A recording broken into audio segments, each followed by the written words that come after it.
So I'll start all over. Thank you for attending this month's mission tour virtually. We are so excited to have all of you on. I can't believe the people that want to learn about Pathway, and so we're really, really excited. Thank you so much. So quick housekeeping rules. I have muted everyone. If you have a question, there is a chat, and all you have to do is send your question to myself. You'll see my name, Kim Harris, listed, and I will follow up with you afterwards. Might have an open house at some point in the future for you to be able to see our facility and really kind of continue to connect the dots. But for now, this is a great first step to learn about Pathway. So my name is Kim Harris. I'm the Community Engagement Manager at Pathway Caring for Children.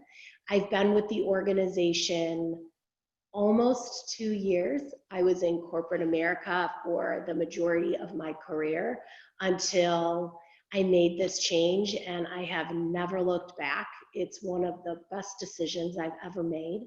The staff is amazing, and the impact that we are making to children and families in Northeast Ohio is really just is so good for my soul, and I know it's so good for the 1,000+ children and families that we are supporting. So today you're going to learn about our mission, what we do, and why we do it through a series of storytelling, if you will. You're going to hear from our directors that are out there in the field really helping these families and children. And you're also going to hear from a client. And I then on the back end will kind of wrap things up. We might get done a little bit before 1, and if so, that's okay. This is our first one. We are recording this, and if we're not assistant, we want to start. But it's all great, and we really appreciate the time. So without further ado, I want to introduce you to our Executive Director, Wendy Tracy. Thanks, Kim. Hi, all. Again, thank you all for joining us for this hour. We appreciate you taking this time to learn about Pathway Caring for Children. I have been with Pathway, let's say, well over 20 years. I started as an intern. I was going to Kent State and needed to find a year-long internship. I opened up the phone book and I found Pathway. I had never heard of them. I met with the director for volunteers at that time, and we talked for a while. And she says, you know what, I would love for you to come to Pathway, but I would like to put you in this brand new program of ours. It is therapeutic foster care. It is working with the most difficult foster children that we have. What do you think? Well, I paused for a bit, held my breath. Never working with children before, they're going to put me in with the toughest foster children. Well, as I said, I did my internship for a year, and it was exactly where I needed to be. I started out working with these 2 girls. They were ages 8 and 9, and I was just floored by the life experiences that these 2 little girls had at such a young age. They were in as many foster homes as they were old. And I have grown up with a very supportive family, and these girls have moved so many different times. It was just astounding to me. So after spending a year with them, I was hired on soon after and have had many different opportunities through Pathway, through different jobs. I have been in this current role, I think now about 7 years. What Pathway does is we empower children and families to realize their potential and achieve the possibilities of their lives. We do that 3 ways: through rescue, nurture, and launch. And the first way we rescue through foster care. Now, we don't take children out of foster or out of their homes. We get referrals from county agencies, and we match children with the appropriate homes. Now, you will hear a lot more about this from Sonia in just a bit, but we get on average about 50 referrals a week. Now, if we had those homes, we would be able to place probably, I don't know, maybe about 11 of those children would be an appropriate fit for us. we have anywhere between 80 to 100 children placed with Pathway. Now, we have such a bigger footprint in the Cuyahoga County area than we have ever had before. I would say in the last 2 years, we've grown immensely. We were asked to come to Brook Park. We have always served Cuyahoga County, but there was an agency that I knew very well, and this person was getting ready to retire. He liked what we did, and he asked us to take over both his foster care and mental health programs. So that gave us such a wonderful opportunity to be able to expand what we do. Now, our second way, nurture. We do this in 2 ways. We nurture through mental health. And as I said, our footprint is much bigger because of the expansion in the last 2 years. But we are able to meet our children and families where they're at through mental health services. We're able to provide individual support services to our mental health clients. We're able to do group, and we're able to do things such as camp. We have a trust camp every year.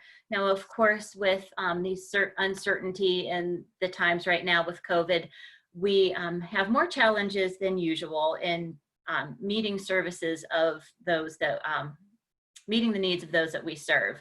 We are doing telehealth right now, so we are able to meet them through that platform as well, which is so wonderful that we can have such a different variety. And the second way that we nurture is through post-adoption. We are one of the very few agencies in Northeast Ohio that focus on adoption after the fact. Now, it is a myth that once a child is adopted, they're going to live happily ever after. We definitely hope that's the case. But when families need something extra, we're there to provide them with a support group or with respite where that child can go away for a weekend. If need be, we can place them in a foster home for an undetermined amount of time and work with the child and work with the family as well, so we can bring them back together. We have monthly support groups that are free to the community, and as you will hear soon from Janelle, that we have heard that mothers don't even know that there was something out there, that other mothers feel the same way they do. So it's a great way to provide support to our community. And lastly, we launched through independent living.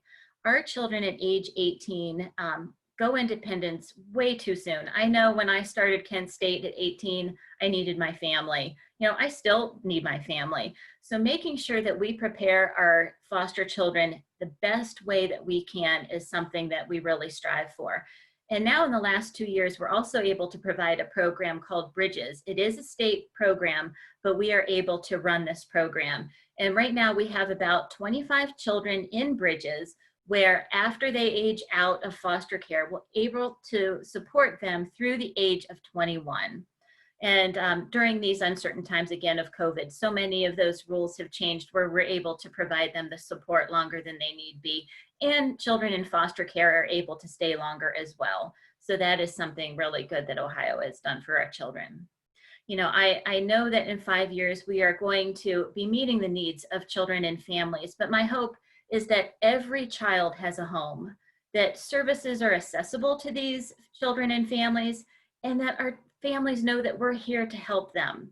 So you are today part of that, to know that we are here. We are here to provide support services through mental health, through post-adoption, and we are in great need of foster homes.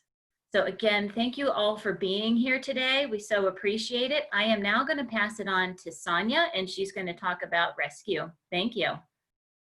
Thank you, Wendy. Welcome. I want to thank everybody also for pausing for an hour to learn a little bit about Pathway. Again, my name is Sonia Kern, and I'm Pathway's intake manager. A large part of my job is placing children in the homes of our foster parents. And these children come to us from many surrounding counties. We don't remove children, as Wendy said. We assist counties when they take children into care. If a child is hard to place, that's when the counties will shotgun out a request to Pathway and other agencies similar to us in nature and request a placement. What makes a child typically deemed hard to place may be behavior issues, mental health concerns, medical complexities, and being part of a large sibling group. Most recently, bed shortages have also come into play, where counties are just simply out of beds and are in need of our support. Sibling groups are being split up right now. Children are being put in shelters right now, and even being placed out of state, away from the possibility of biological family visits. It's not uncommon for children to spend the night in a county office building as a county worker looks for a home for them. I guess what I want to leave you with, if anything today, is that Pathway is a pretty special place. We're one of many agencies that place foster children, but we are different. We don't simply keep our beds full. We could do that, but we don't. We work very hard, even in the face of crisis, to make every placement with intention. We want our placements to be sustained. We want children to heal and thrive, but we also want our foster parents to be blessed by the presence of the children that we put in their homes. We know that whether someone wants to cuddle a drug baby or help a teen navigate to adulthood, that both of those callings are tremendously important, but they require very different passions and skills and experience, and we want our matches to mean something. We're also an agency that does everything in our power to not move kids. We know that moves hurt children, and so while sometimes our children might come to us with unforeseen needs or behaviors, and sometimes these would cause any adult to give pause and question, like, can I really do this? We work really hard to find the resources that a foster parent needs to sustain that child and to weather the storm. I want to tell you a little bit about a recent storm that was weathered by one of our foster parents. Recently, I had a call in the middle of the night for two little boys that needed care. One of the boys stands out in my mind, JJ. He was 18 months old. Mom had mental health issues and battled addiction, and the children had already been removed and placed with a relative. And the relative had passed the child on to another caregiver, and this had happened multiple times until finally someone called the county and said, come get these unwanted babies. I was told that they were typical, perceived to be on target, just in rough physical condition from the lack of stability and care in the recent months. And so our foster parent said yes. And baby Jay arrived crying. The worker said that he had been crying since she had picked him up and for the hour drive there, and his crying had never subsided. He cried the entire hour drive, and nothing would console him. The next morning I called to check on our home, and JJ was wailing in the background. Foster mom said that he stopped momentarily several times during the night from exhaustion, but that he would wake again just to cry out again. She was a nurse, and so immediately she was trying to evaluate, is this possibly physical pain? And it wasn't. She said he cried while he ate. So she swaddled him, she rocked him, she carried him. She played white noise, she played music. She went into a quiet, darkened room devoid of stimulation, and still JJ cried. This went on through the first week, and I met with her and asked if she might need a respite for a night just to catch her breath. And so I wasn't surprised when she welcomed the help, but I was surprised by her respite request, which was, please take my other children and put them somewhere for a night where they can get special attention. I want to keep at it. I want to keep doing what I'm doing for JJ. She wanted to break through, and she wanted to figure out what he needed. And so she pushed on with JJ. And I won't forget the magic ping, ping, ping of my phone when she sent me a series of pictures. A short time later, JJ was calm and quiet in the picture. In fact, she had set him down for a moment, and in that moment, her other foster son, who is the same age as JJ, spontaneously walked up to JJ and embraced him. And in that moment, he stopped crying, and the boy stood there in quiet, rocking back and forth in this embrace. And Christy snapped picture after picture because she thought this was the moment, the unbelievable moment that she had been waiting well over 2 weeks for.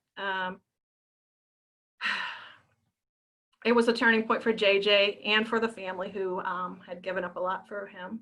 And now I know the quiet didn't necessarily, it wasn't sustained, and it was likely interrupted again by crying over the next several weeks. But the story came to mind because I just got a series of pings on my phone again last week. And it was Christy again, and I pulled up pictures from her. And this time JJ had a wide smile, which I hadn't seen before. And he was leaning happily against Chrissy on the couch. And she had texted me, "Here is the boy who would not stop crying. Now he won't stop smiling. He found his peace." And my reply to her was, "He found you. You helped him find his peace. How very glad I am that he found you. Thank you for not giving up. You're his person, and everyone needs one." So in closing, I want to say that if you're looking for a special place to plug in, to do good, to make a difference, you found it. If you have a special skill, let us know because we can use it. If you have access to donations, we need you, and we need donations. And if you've ever considered being a foster parent, it's easier now than it's ever been to get through pre-service classes, which are virtual. You can sit in the safety of your home and go through pre-service training, and there's virtual licensing process. So if you ever thought, like, maybe sometime I'll do this, now is a great time. I want to challenge you to consider getting licensed, even if you think that, ongoing foster care isn't something you maybe can fit into your life right now, because helping do respite for another foster parent who is weathering a storm could help them keep going and help them get to a breakthrough with a kiddo. Now more than ever, I find myself asking, if not me, then who? And if not now, then when? And I believe that we hear that whisper in our lives, and I believe we're supposed to act.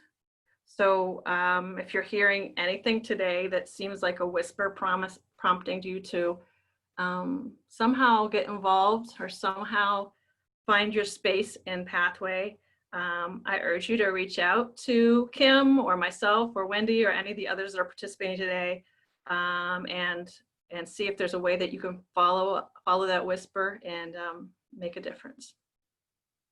Okay, I know I'm supposed to introduce Janelle, and she has also weathered some pretty incredible storms, and along her way, she found Pathway, and she's going to share a little bit about that connection. Thanks, Sonia. You're welcome.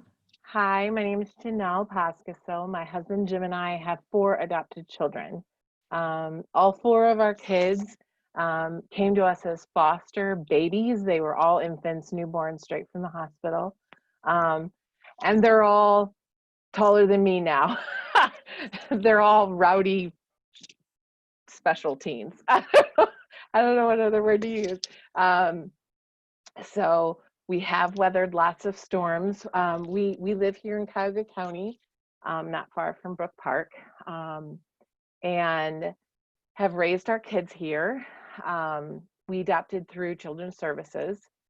We were blessed enough to be able to adopt all 4 of the foster kids who came to us. They're not a sibling group. 2 of them have the same birth mother, but they came to us one right after the other.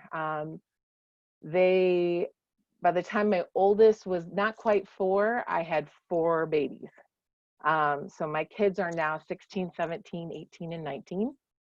The two youngest are 7 months apart. And we love them. We're super thankful for them, and we're super tired because of them. If you know anything about teenagers, I'm sure you understand what that means. We have had a tremendous amount of support because of Pathway. Like Sonia mentioned, our journey has not been easy. It has not been always pretty. And we've needed a lot of help. So probably when my middle two children were right around that toddler preschool age, we started seeing some significant problems. Ironically, they're not even birth related. And what ended up coming through much evaluation, many services, many doctors and therapists, is we discovered that my son is on the autism spectrum and has ADHD as well. And my one daughter has a myriad of mental health diagnoses that are always evolving as she gets older, and we are learning more and more about her. So she's now a young adult, 18 years old.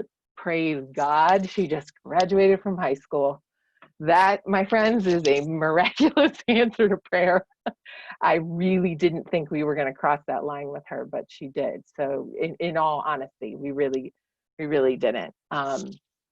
So we're super thankful for that. But about that toddler preschool age time, like I said, we started seeing some significant differences, knew that there was something going on. My background's in education. I have a special education degree, so I knew a little bit, enough to know that there's something going on here. And even though we were getting help and receiving services, it wasn't always the right help. It can be really hard as a parent to find the right help. A lot of times our kids are just very misunderstood. On top of the fact that they're all adopted, all four of my children are African American. And as you can see, I'm not. And neither is my husband, blonde-eyed, blue hair, or blue, I said that backwards. He's blue-eyed, blonde hair. That'd be pretty funny if he had blue hair. But the two of us, there was lots of preparation for the cultural differences in our foster parent training. I don't think we were quite prepared for the mental and emotional piece. In fact, I know we weren't prepared. And so that really became difficult because I felt like I had a pretty good skill set. My oldest daughter was pretty typically developing and doing really, really well. So I thought I was a rock star mom. I always tell her that she duped me and got me to have these 4 kids. I thought they were all going to turn out like that. So it didn't quite work out that way. And so it was a little tricky because we didn't know how to help them. And their behaviors, quite frankly, were horrific. And it was really hard to be in our home. God bless our neighbors. They did not like us. Lots of screaming, nonstop crying that Sonia was explaining. We've gone through that. Kids who were positive for alcohol and drugs at birth, those types of things. And so we looked and looked and looked for help. And I felt like I was losing. In fact, I was honestly losing it. I was probably shy of a complete mental breakdown when I stumbled upon Pathway. And we got involved because a friend invited me. They had this mom's breakfast support group. It was all the way out in Hartville. I live here, and so that was a little crazy, but I thought, okay, I'm desperate, what the heck? And so I went. And it was a game changer for me to walk into a room and meet these other women who I didn't know at all and realize we had so much in common and that I wasn't alone. And that they were women, great women, who were trying to be good moms and were struggling like me. And that was oddly so comforting and so supportive to not feel alone. That's one of the things Pathway does so well, is to help validate your experience, which is so important because I had so many people telling me what we were doing wrong or what we could do different. And how we could fix things, and often dismissing my concerns. And Pathway was one of the first places I went to that validated all the things I was experiencing. And that was really tremendously helpful for me. Shortly after that, kept going to the breakfast group. We started bringing our children all the way out to, at that time, they didn't have the Brook Park office. And so we were driving them to North Canton to receive therapy individually, as well as we did family groups. I'm still currently involved with Pathways Post-Adoption Services. I go to the adoptive mom retreat they have every year. I even had the opportunity to speak at that as well. And also, my one daughter still receives therapeutic services through Pathway. And so it's just been tremendously helpful because we love our kids. We don't want to give up on our kids, but being a foster and adoptive parent is not something you can do well alone. And you need that kind of support and education, and they provide it. They very are spectacular at really just helping validate what you're going through, and also equipping and preparing you with tools that actually work. Because a lot of traditional parenting techniques just didn't work for our family. We could not, timeouts were a joke. And so many of the traditional things just did not work for our children. And so we were equipped with new ways to support and love them. Hasn't all been rosy.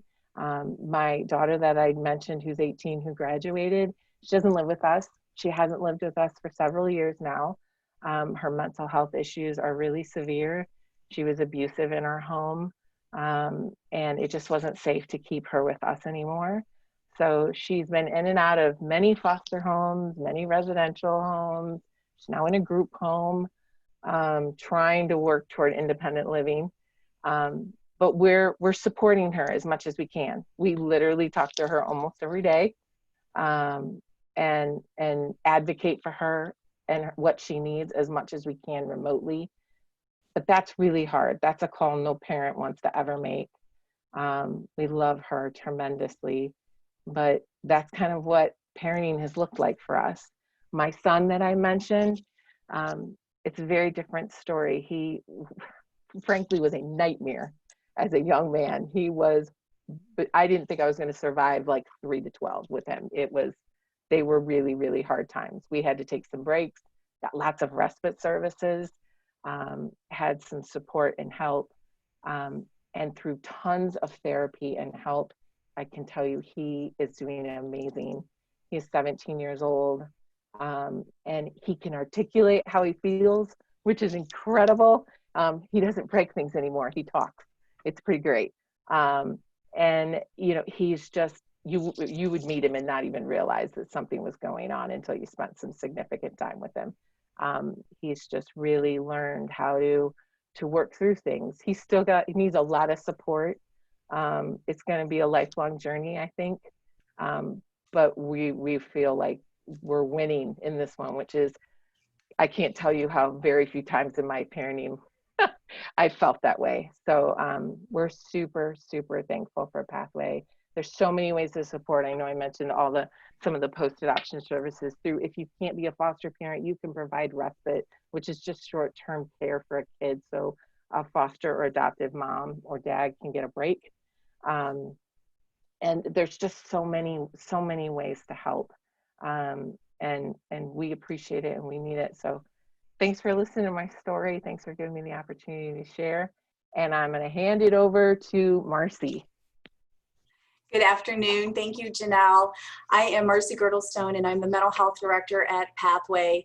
I have been here at Pathway for going on 12 years, and I'm also a parent of 4 boys. So though Janelle's got 4 teenagers, I have 4 boys between the ages of 10 and 17, which is, I have no idea what may happen in the next 10 minutes. So if you hear whatever, just smile and nod and pray for me. So I thank Janelle for taking time out of her day and sharing with us her heart. And one of the things that Pathway is most proud of is our post-adoption services.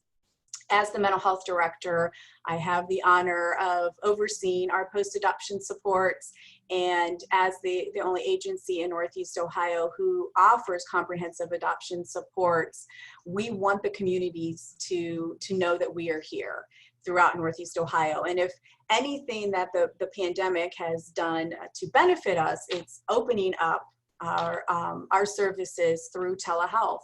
And our support groups are now offered through Zoom meetings monthly. So our adoptive moms, our grandparents, our kinship providers are able to gather monthly through Zoom meetings. So it's certainly not the same dynamic as when we can gather together in a room and support one another, but we feel like we can now expand to those outside of our immediate areas and offer supports to any family in Northeast Ohio. The thing about our adoptive families that makes them so special, one of the things that makes them so special is their heart. And the choice to open your heart, your home, your family to take in children from hard places, to give them opportunities that they wouldn't necessarily have if they'd remained in their birth home. That heart is pure gold. And unfortunately, there are times that the reward seems far away and hard to see. And we work with these families to help them understand, as Janelle explained, that we are still a family. And though we have a daughter who is unable to live with us, and we have a son that we weren't sure if was going to be able to live with us. And those bumps in the road that make you wonder, why are we doing this? Where's that dream? Where's that idea that we had of our perfect family, and that we'd give these children love and it would be enough? And when you're talking about children from hard places, love isn't enough. And sadly, their hearts and their brains were so traumatized that they don't receive affection and respond to relationships in a way that many of us do. And when Janelle says that she learned different techniques and things to do differently that work, that's because children from hard places, their brains are different. We have learned through the last several years, and we continue to learn about the effect of trauma on the brain, and not only the brain, but the entire body. They're now finding that there are genetic mutations and DNA changes that are happening when there is extensive exposure to trauma. When you take those things into account, it makes sense that we don't parent in the same way a child from a hard place as we would a child who has not experienced those things. So when we work with our adoptive families, we educate them on that. We tell them, you're not crazy. Yes, you have tried literally everything that you can traditionally think of, and it's not your fault. Let us help you to parent differently. So please pass along the word to your neighbors, your community, that our post-adoption services are free, and they're available to anyone who is parenting a child that is, whether it's kinship, a grandchild, or an adoptive child, international adoption, domestic, through the county, or a private adoption. We want to support you. In addition to those free support groups, we also offer our specialized mental health services for adoptive families. And they are specialized in the way of how I explained that children from hard places, their brain, their wiring is different. So our mental health services serve to identify and adjust accordingly for those changes, those differences. And also understanding that adoptive families have a very unique dynamic. When an adoptive family comes into us, many times they tell us, you're gonna think I'm crazy, you're gonna tell me I'm crazy like everybody else told me I'm crazy, and you're just gonna tell me that I need to be more strict, or that I need to show more love, or I need to give more consequences, or I need to do a sticker chart, and none of those things work, and everybody thinks I'm crazy because I bring in this kid and he sits there and he's so charming and he's perfect and he smiles, and the people say, well, what could possibly be wrong? Look how sweet he is. That never happened to Janelle, I'm sure. Not at Pathway, it didn't. But when they come to Pathway, they say, thank you for getting it. Thank you for listening and hearing me. And that's what we want families of course, not just our adoptive families, all families, to know that we listen and we hear where you're coming from. But that unique dynamic of choosing adoption and then things going awry is there can be shame, there can be guilt, there can be doubt of, why did I do this? I'm not equipped for this, and why would I have opened my family to this? And now things are even worse than when we even started. But there's always hope. And your family may not look the same as you dreamt on the day of signing the adoption papers, but there can be family, and it can look different, and it can be just as wonderful in a unique and different way. Another thing that the pandemic has showed us is that we can evolve, and though things may not look the same as they did on June 2nd of 2019, though different, they can still be beautiful in a different way. So our adopted families are very special to us, and we want to serve them in any capacity that we can. We also then have our generalized mental health services, and we offer traditional counseling and case management services. We provide family therapy as well as group therapy. Our services in Brook Park are smaller. It's on a smaller scale, seeing as it is a satellite location, but we do have opportunities for all of those experiences in that office location. When we work with families with our mental health, through our mental health services, we use an evidence-based model called TBRI. It stands for Trust-Based Relational Interventions. And the premise of TBRI is that you must have a trusting relationship in order to have that foundation for further successful relationships. And when you think about so many children and families are experiencing disrupted relationships, disruptions into their daily routines, and the stress that families are under, not just during the pandemic, especially during the pandemic, but before that, all of that stress compounding, and it can break down relationships. And we believe that that relationship, those key relationships, are the absolute foundation of the future. If you don't have a successful relationship at a young age with a caregiver, someone that you trust to fill your needs, to meet your basic everyday needs, how will you have a successful companion relationship or friendship or a relationship with a boss and a coworker? It all starts learning those relationships at that young age. And so we work with our families on establishing those and restoring those relationships. And if a child comes in as the identified client, very rarely are we going to just work with the child. It's about the entire family. If I were to take my son to counseling, I would expect to be part of that, because I'm a primary role in his life and need to be part of his healing process. So the counseling services surround the entire family. That is how we have experienced the most success with our mental health services. And just briefly to touch on what Wendy mentioned about the trust camp that we offer, and continues to sort of hang in limbo with so many things right now. But what is so special about that is a 5-day, 4-night away, 50 teens out in the wilderness with 25 staff and volunteers. So that's a 2-to-1 ratio, because that's what's needed for there to be success. Because we are taking these teens who live in the hardest of places. Maybe it's the inner city.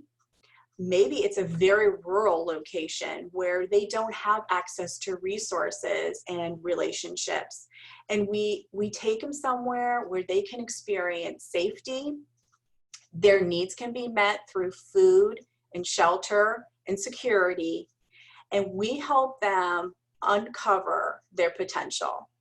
And it is the most beautiful week of my work experience in a year, because of the fact that these are kids who've been beat down, literally and figuratively, in their lives, criticized, strengths have never been identified. It's always what you're doing wrong, what you could do better, what you need to stop doing. And we take them out there, and when you take them out of that environment that holds them down, and you provide everything they need to meet those basic needs of life, you see potential. And they deserve those opportunities. These are not kids who would be successful at a traditional summer camp. Their behaviors, their emotions, their mental health issues would get in the way, and people would see them as oppositional defiant or a conduct disorder or a troublemaker. When in all honesty, these are our future. These teens hold the key to our future, and pouring into them the resources that we have and showing them how we believe in them only serves to help them believe in themselves. It has to start somewhere.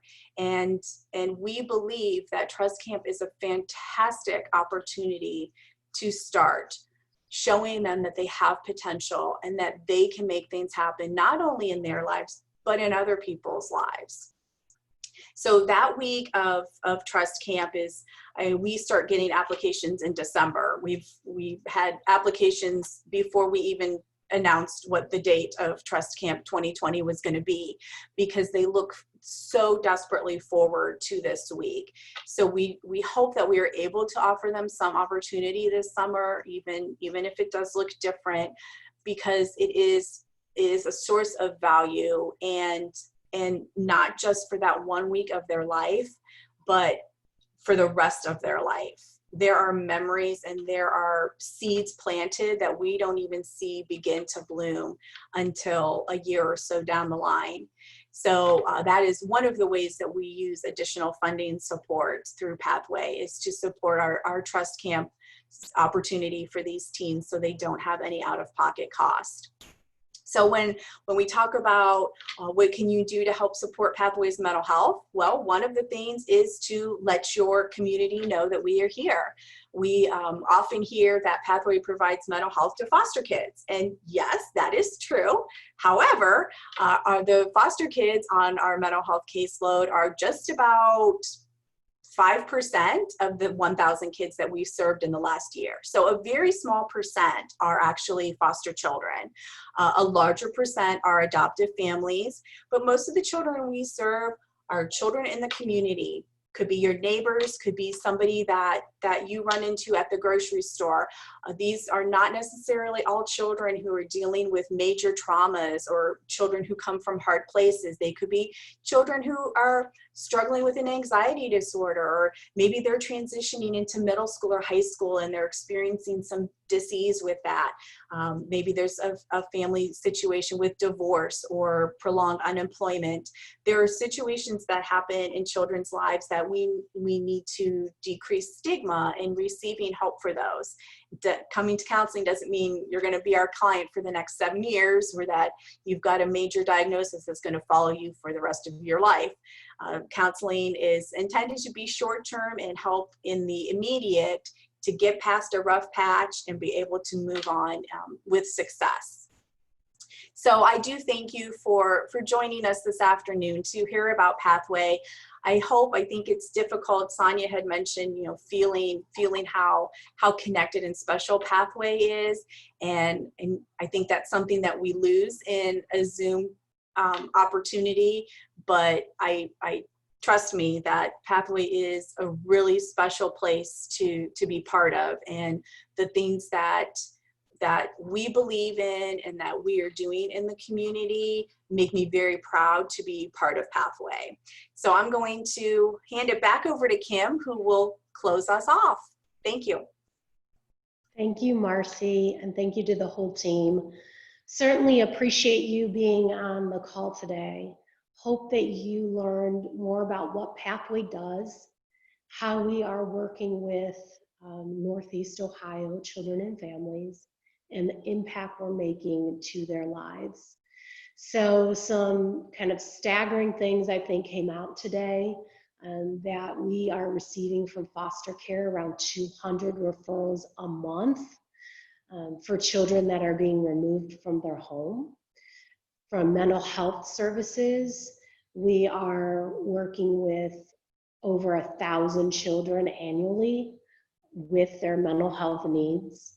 And there is a great need, an opportunity to work with adopted, and we would be remiss to mention again, kinship services, because there are many families in our community that are, taking care of their own, but struggling to do so.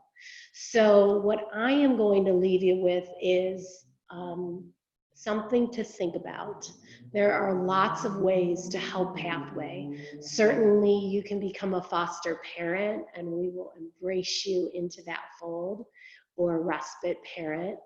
But there's also the opportunity to donate, to tell your organization or your corporate headquarters about who we are. And there's also the opportunity to become an ambassador. And that's probably one of the easiest, quickest ways to help us. We grow through word of mouth. The more people that know about us, you may share our story and your neighbor may want to become a foster parent. Your neighbor's mom may have been through the foster care system and writes us a check to help directly with that trust camp that sends 50 children every year, or to the moms group. You may find that you want to volunteer and give your time back. We have parents and we have people that say, I want to read a book. I want to send out Mother's Day cards. I want to help with our Christmas party, and I want to help decorate for the Halloween party. We have Girl Scout troops come to our facility and, decorate. And so there's lots of ways to get involved. There's no right or wrong.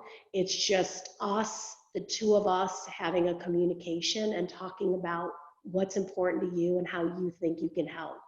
So if you were moved by today and want to think about it, I guess the first thing I'll have you do is, if you are on Facebook, follow us on Facebook and Instagram. It's a great way to find out about our events and share those events and learn more about us. And then I can follow up with each one of you individually. You kind of know where to reach me if you just go to our Pathway website. Under staff, there are 100, just shy of 100 employees serving children every single day through 14 counties. So we're here, we're not going anywhere, and thank you so much. And we got done a little bit before 1. So on this note, I'm gonna kind of leave the meeting. Thank you for your time. And I hope I can see each one of you in person. I can do an open house and you can get a tour and all the fun stuff with our facility, but today is not that day.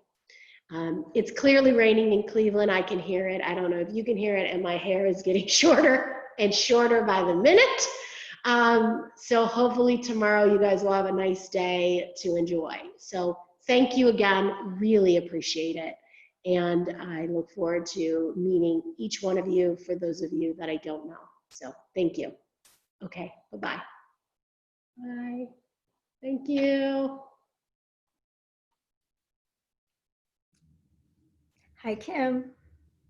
Hi.